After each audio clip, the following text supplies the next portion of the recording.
Abdullah ibn Mas'ud est le premier à avoir psalmodié le Coran à haute voix. Mais qui était-il? Quelle a été sa vie? Comment a-t-il rencontré le prophète Mohammed sallallahu alayhi wa sallam? Mes très chers frères et sœurs, assalamu alaikum wa rahmatullah wa barakatuh. Bienvenue sur votre chaîne Hasna Sunsun. Je dis votre chaîne car c'est vous qui choisissez les histoires. Faites comme Lad Sizé qui a choisi l'histoire de Abdullah ibn Mas'ud. Barakallahu fik, excellent choix. Il s'appelait Abu Abdurrahman. Sa mère s'appelait Abd. Avant que le prophète sallallahu alayhi wa sallam ne se mette à rencontrer les croyants dans la maison d'Arqam, Abdullah ibn Mas'ud avait déjà cru en lui. Il faisait partie des premiers musulmans. C'est le 6e à avoir embrassé l'islam.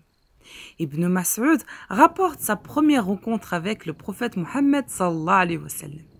Alors que je n'étais que un jeune adolescent, je gardais un troupeau de moutons appartenant à Uqba ibn Abi Mu'ayt. Un jour, le prophète Mohammed sallallahu alayhi wa sallam et Abu Bakr Siddiq radiyallahu anhu vinrent à moi et me dirent « Jeune homme, pourrais-tu nous donner un peu de lait à boire ?» Je leur répondis « Je ne suis pas le propriétaire de cette bête, je ne peux pas vous offrir à boire. » Le prophète Mohammed sallallahu alayhi wa sallam me dit alors « Aurais-tu une brebis qui ne donne pas de lait ?» Je lui dis « Oui ». Puis je l'ai apporté. Le prophète Mohammed sallallahu alayhi wa sallam l'attacha par les pieds, puis passa sa main sur ses mamelles. Il invoqua ensuite Allah et aussitôt, les mamelles se remplirent de lait. Abu Bakr Siddiq radiyallahu anhu lui apporta un récipient en pierre creusée dans lequel il recueillit le lait. Puis Abu Bakr radiyallahu anhu but et je bus à mon tour. Le prophète sallallahu alayhi wa sallam dit ensuite aux mamelles « Contractez-vous » et elles se contractèrent. Je m'orientai ensuite vers le prophète sallallahu alayhi wa sallam en disant « Apprends-moi les paroles que tu viens de dire. » Il me répondit « Tu es un jeune qui apprendra. » Abdullah a été le premier à psalmodier le Coran à haute voix. Après sa conversion, il s'est rendu devant la Kaaba pour réciter les versets. Par l'étoile lorsqu'elle décline, en vérité, votre compatriote n'est ni un égaré, ni un illuminé. Il ne dit rien sous l'effet de la passion.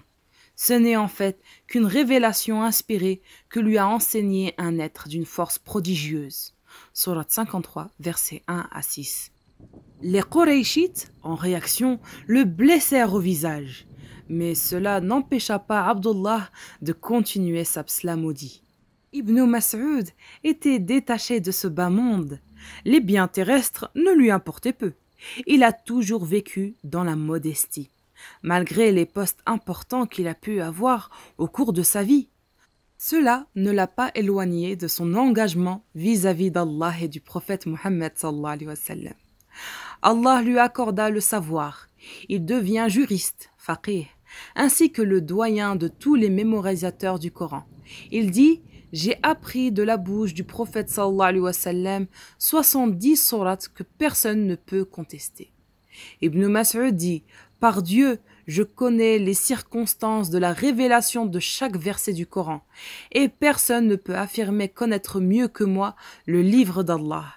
Si je savais qu'il existait une personne connaissant le Coran mieux que moi, mais chez qui on ne peut se rendre qu'à dos de chameau, j'irai à sa rencontre sans attendre, et je ne serai alors pas le meilleur d'entre vous. » Allah lui donna une très jolie voix, ainsi qu'une bonne compréhension concernant la signification des versets.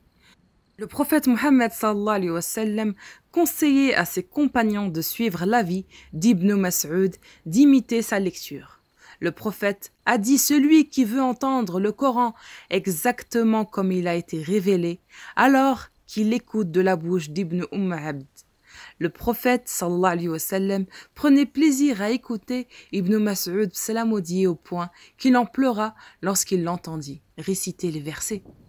Qu'adviendra-t-il des négateurs lorsque de chaque communauté nous amènerons un témoin à charge et que nous t'amènerons toi-même pour témoigner contre eux? Ce jour-là, ceux qui auront été blessés incrédules et qui auront désobéi au prophète souhaiteront être engloutis par la terre, sachant qu'ils ne pourront rien dissimuler à Allah. Sourate 4, versets 41-42.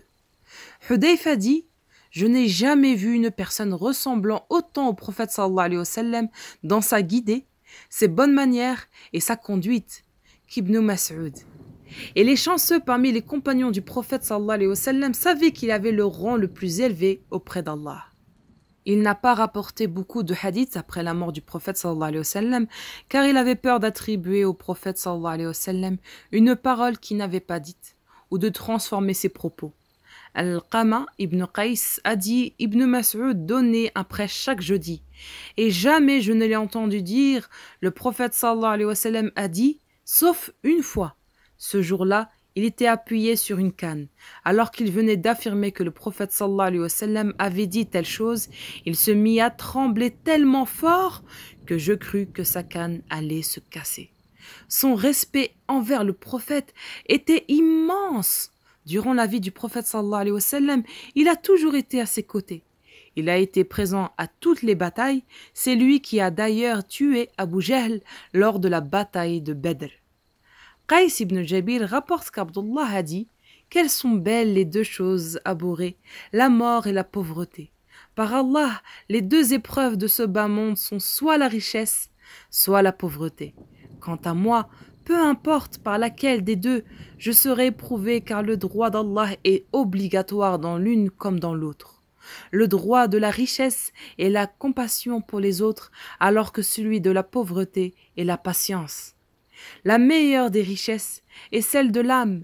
La meilleure des provisions, c'est la piété. La pire des cécités, c'est celle du cœur. Le pire des péchés, c'est le mensonge. Le pire des profits, c'est l'usure. La pire des nourritures, c'est les biens de l'orphelin. Et celui qui pardonne à son prochain, Dieu lui pardonnera à son tour. Et celui qui fait preuve de miséricorde, Dieu se montrera miséricordieux avec lui.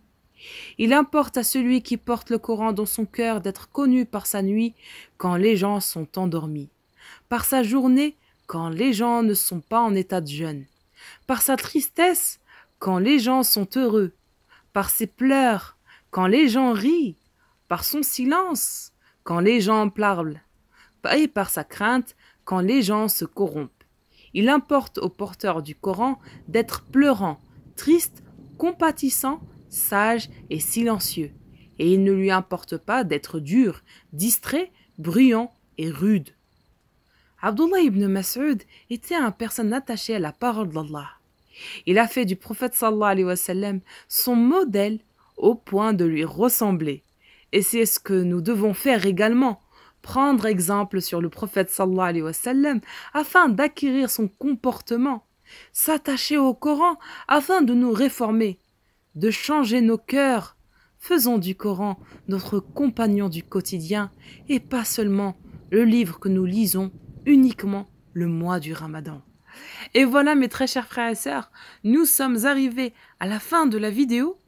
Dumtum fi ra'atillah wa amani. Wassalamu alaikum wa rahmatullahi wa barakatuh.